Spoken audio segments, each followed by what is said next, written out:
When I was 18, I was very immature and naive. I was kind of a jerk when I was on the road, honking whenever I got impatient, borderline cutting people off. Looking back now, it was very stupid. If I ever have kids, I'll be that much more strict with them as far as their driving. That being said, I did drive a lot for someone my age. I went away to school 5 hours away from home. No matter what day of the week, traffic always gets atrocious the closer I get to home. So during breaks, I'll drive home at night to avoid this. What goes from a 4 to 5 hour drive down to a 3-hour drive? It was the beginning of winter break as the fall semester just ended. All my friends left for home on the same day. I just waited till later on in the night to head out because there's nothing I hate more than traffic. I used to drive a Mazda 3 that I would beat the ever-living crap out of, and admittedly, I used to be known for driving my car to a near-empty tank consistently. People would comment on it whenever they'd be in the car with me, and I'd always assure them that the car would still have at least 30 miles to go even after the needle would hit E. I found out the night I was driving home from school that I was wrong. I was only like an hour into my drive on the interstate. The needle was on E, and I was pushing my luck waiting for a gas station sign instead of looking up the nearest one on the map. The car started making these weird sounds suddenly and jolting, and that's when I realized I may have actually run the tank empty this time. I got off the first exit ramp and hoped it would lead right to a gas station. This exit was dark though, with no street lights, and there were just woods on either side. I was scared to slow down and lose my speed because I didn't know if I'd have enough gas to find a gas station. I blew through the stop sign at the end of the ramp and made a sharp left turn on the intersecting road, which was another dark road surrounded by woods. I was screwed. The car eventually came to a stop, and the engine died. Things only got worse when I took out my phone and saw I had no bars. I have T-Mobile, which is the worst possible reception anywhere far from a major city. I tried calling 911 because I was stupid and thought that 911 works even without reception. Of course, it didn't. I was terrified because I didn't know what to do. I turned on my hazard lights and just waited for someone to pass by. It was a long time before I saw headlights approaching. When I did, I flashed my headlights at them, and they passed me, made a U-turn, then pulled up on the grass behind me. I didn't know who was getting out of that car, though, and I was an 18-year-old defenseless girl. I just cracked the window down a little bit as this man approached my car. I told him I needed help. I ran out of gas. He offered to give me a ride to the nearest gas station. He was this bald guy with glasses on. He kind of looked trustworthy. I had no other apparent options but to accept his offer. I got out of the car and followed him to his car, making sure to lock my doors first. His car was a black Honda, year probably a 2010. It smelled funky in his car. I couldn't pin what the smell could be, though. He banged another U-turn and started driving in the direction he was driving before. He made conversation with me, asking where I was from and basic questions. I was honest with him that I was driving home from school. He said he lived in the area and that they don't get too many out-of-towners getting off the interstate for this quiet little town. The route we were taking lacked any buildings anywhere. It was just woods everywhere. I asked if he knew of any gas stations, and he said yeah, just a ways up the road. I started hearing bumping and thumping coming from the back of the vehicle. It sounded like the trunk. At first, I thought it was maybe just bumps in the road or a loose object in the trunk. He seemed to keep talking like he wouldn't stop. Finally, we got to a sort of town-looking area. There were some lights and buildings at last, a diner, and a few small houses. There was a red light at the first intersection since I got in his car. We came to a stop, and for the first time, there was silence. Then I heard the unmistakable sound of someone screaming in the trunk, followed by thumps and bangs. I looked at the man, who looked at me. In a split second, I unbuckled my seatbelt, opened the door, and ran while at the same time, he tried grabbing me and pulling me back into the car. I heard him get out as well, but instead of chasing me, he ran to close his passenger side door. Then I heard him floor it down the street. I ran into the diner and asked for help, making a scene. I used their phone to call 911. I waited there, and it became this whole huge thing with multiple police showing up to the diner to take a report. Given the gravity of the report that I was making, that I heard someone in the trunk of the car, they had to get every last detail from me about the man's car, his appearance, and where he picked me up. I was also given a ride back to my car so that they could also include the pickup location in the report. They also helped me get a hold of AAA, which eventually would come to my location to fill my car with gas. This was overall the scariest experience of my life. I was shaken to the core the whole rest of the ride home. I hope they found that man. I hope whoever was in that trunk is still alive today. For all I know, that man could have been bringing me to his house or somewhere else, and I was just lucky I had a chance to get out at that red light.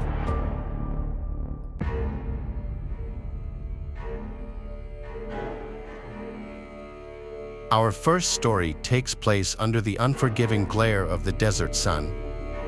Miles and miles of sand stretch in every direction, baking under the intense heat. Imagine finding yourself stranded in this desolate landscape, the silence broken only by the wind whistling through the dunes.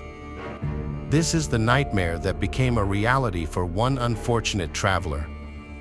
He had been driving for hours, the monotony of the road lulling him into a false sense of security.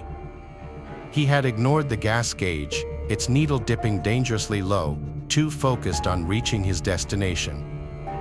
Then it happened. The engine sputtered, coughed, and died, leaving him in stunned silence. He was stranded miles from civilization, the nearest town nothing more than a dot on a map he'd hastily consulted hours ago. Panic began to set in, a cold dread creeping up his spine as the gravity of the situation sunk in. The sun beat down relentlessly, the heat radiating off the sand making the air shimmer. He had a meager supply of water, a granola bar, and the clothes on his back. Hope, it seemed, was in short supply. Days turned into a desperate struggle for survival. The relentless sun sapped his energy, the scorching sand burned his skin. He rationed his water, each sip a precious commodity, but dehydration was a constant threat. The vastness of the desert mocked him, a desolate wasteland stretching endlessly towards the horizon. As darkness fell, the desert transformed into a chilling tableau. Gone was the oppressive heat, replaced by a bone-chilling cold that cut through his thin clothing.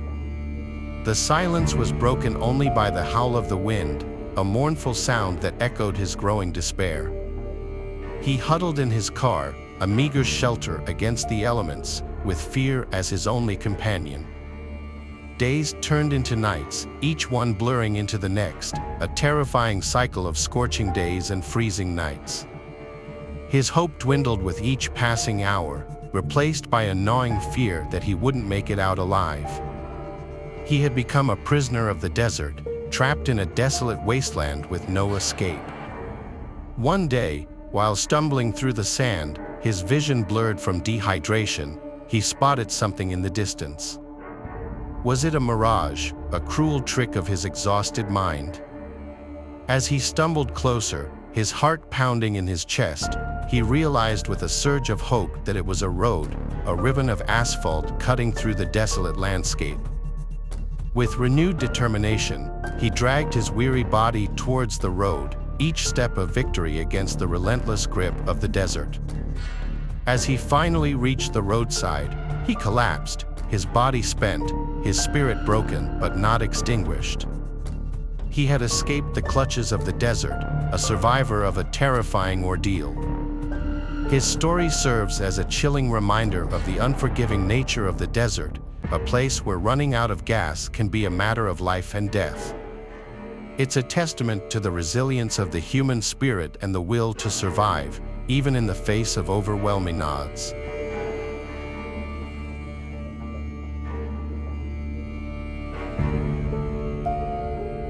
Our final story takes us to a desolate stretch of highway, a ribbon of cracked asphalt cutting through a barren landscape. This is not a road frequented by travelers. The few gas stations that dotted its length had long since been abandoned, their pumps dry and their windows boarded up like hollow eyes staring out at the emptiness.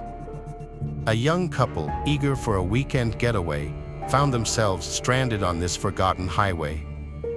Their car sputtered its last as the gas gauge hit empty. They had ignored the warning signs, the lack of other cars, the eerie silence that hung heavy in the air, too caught up in their own excitement to heed these signs. Now, they were stranded. The sun beat down on the cracked asphalt, the air thick with the smell of dust and despair. The silence was unnerving, broken only by the occasional cry of a hawk circling overhead. They were alone, utterly alone, in a place that felt forgotten by time.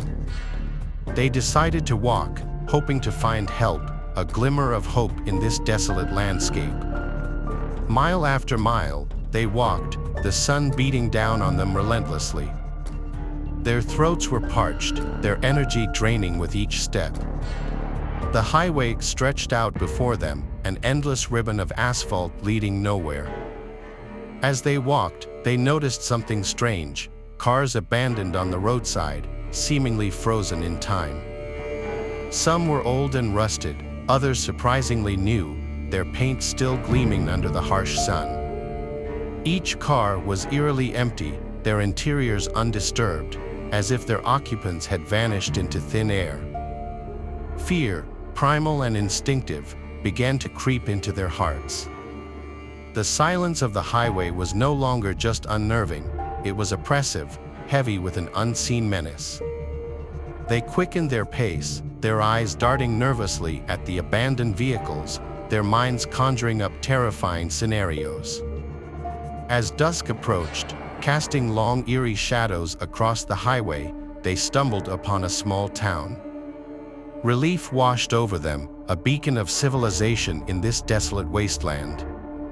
But as they approached, their relief turned to horror. The town was deserted, buildings stood empty, their windows dark and lifeless. The streets were eerily silent, not a single soul in sight. It was as if the entire town had simply vanished, leaving behind an unsettling silence that spoke volumes.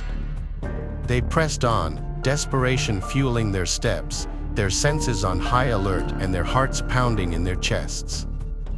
The town was like a ghost town, frozen in time, its silence amplifying their growing fear. As darkness fell, they came to a crossroads. In the fading light, they saw a figure standing in the middle of the road. Relief flooded them, a glimmer of hope in this desolate landscape. They called out, but the figure remained motionless, its back to them. As they drew closer, their hearts sank. The figure was a scarecrow, its straw-stuffed body dressed in tattered clothing, its painted face twisted into a grotesque grin. It was a cruel joke, a symbol of their isolation and despair. They collapsed on the roadside, their bodies spent, their spirits broken.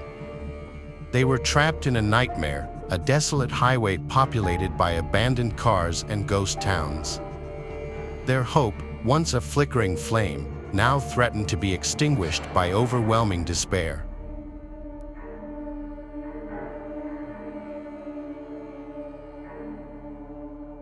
We started in New Jersey, where we're from, and made our way west. It was a great time. We saw stuff that we always talked about seeing. After day 3, we finally hit the dreaded boring part of the drive, Nebraska. Nothing but cornfields as far as the eye can see.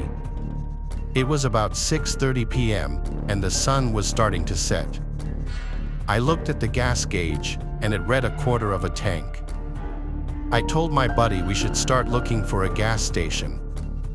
He checked the GPS, and nothing for at least 100 miles showed up. I started to get nervous because the last thing we need is to run out of gas in the middle of Nebraska with literally nothing around at night. That's how horror movies start. Finally, as we crested a small hill, my fears, at least for the time being, were put to rest. Down the road, maybe half a mile, we saw a blue sign that said, "Gas next exit." Little did I know that the next exit was another 30 miles away. So we drove and drove, all the while with one eye on the gauge. Finally, we saw the exit and got off. The gas light on the dashboard came on, warning us we had less than a gallon left. The sign pointed to the right at the end of the exit ramp and said, 10 miles gas. The car we were driving was a 200 Ford Explorer. Being an old SUV, I knew it barely got 14 miles to the gallon on a good day. I shared a look with my friend, we both shrugged. I made the turn, and we continued on. The sun had now gone down, and for those of you who have never been to the Midwest at night, it's not like being in the city. When the sun goes down, there is no ambient light whatsoever. No street lights, no lights from a major city giving off the comfortable orange glow, nothing. Just an endless darkness in all directions. Even the highway offered no lights. I turned on the high beams and could barely see 50 feet in front of me. My spider sense was tingling at this point, but we pressed on. What other choice did we have? Minutes passed, but they felt like hours. I kept my eyes peeled for any possible animals that might dart out in front of me. Suddenly, the car started to shudder. My friend and I both shared an "oh, look" as we started going up another hill. The car barely made it up and crested the hill. As we did, we saw our salvation, lights from a gas station.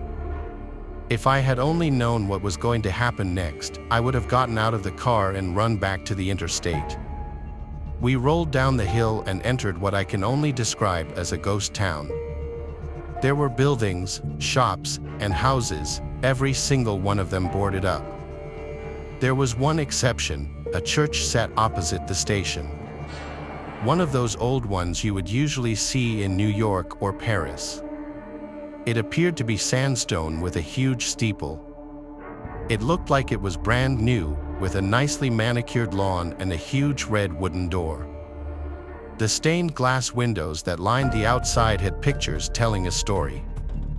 However, instead of telling the story of the Stations of the Cross or the Virgin Mary, as most churches had, these showed depictions of people burning in fire, their faces twisted in agony under the cloven hoof of what I could only think was the devil.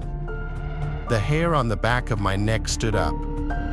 Something here just didn't feel right. The car died about 500 feet from the gas station, so we got out and pushed it the rest of the way. As we got out, I heard something barely audible, almost like a humming, coming from the church. My buddy didn't hear anything, so I assumed I must just be tired.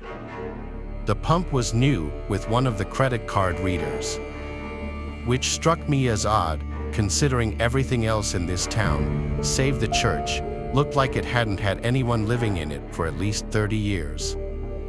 We filled up without incident, and as we finished, the sound, which now sounded like a humming droning, got louder.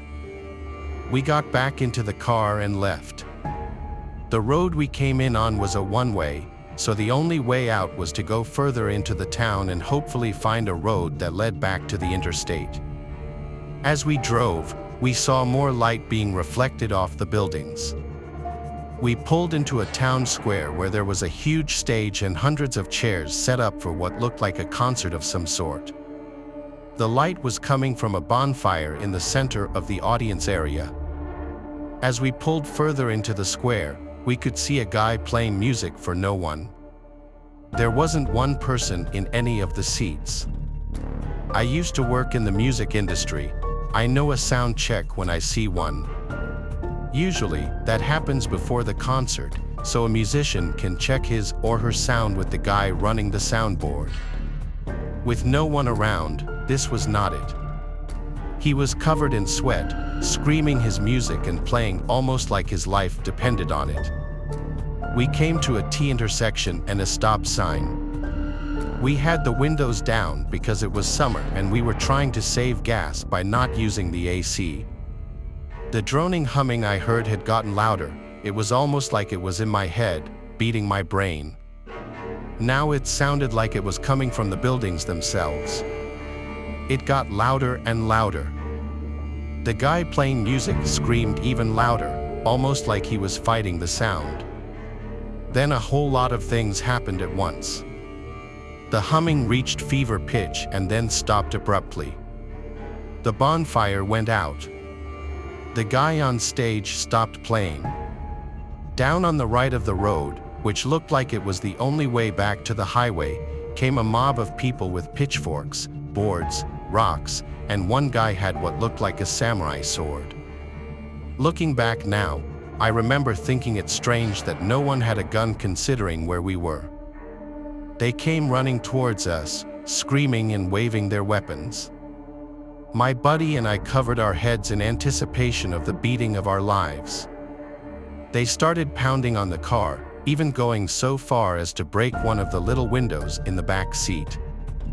I threw the car in four-wheel drive and slammed the accelerator.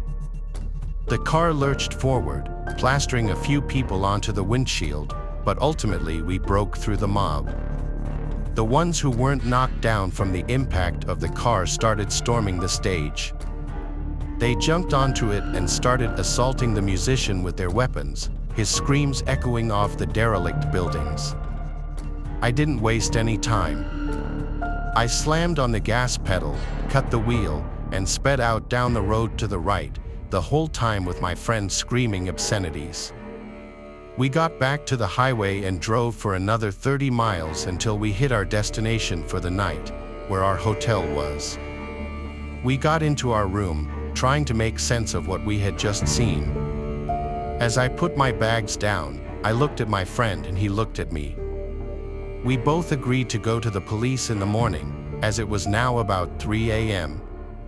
The next day, we woke up, packed our overnight bags, and went out to our car. We immediately drove to the police department and asked to speak to a detective, as we had a crime to report. A small bald man from a desk stood up and invited us to come and sit with him. We then proceeded to tell him the whole thing. When we were finished, he asked us, pale as a ghost, "Did you tell anyone else this?" We, of course, responded in the negative, to which he replied, "Good. Keep it that way." With his hands shaking, he showed us the door, and we left. We never spoke of it to anyone else.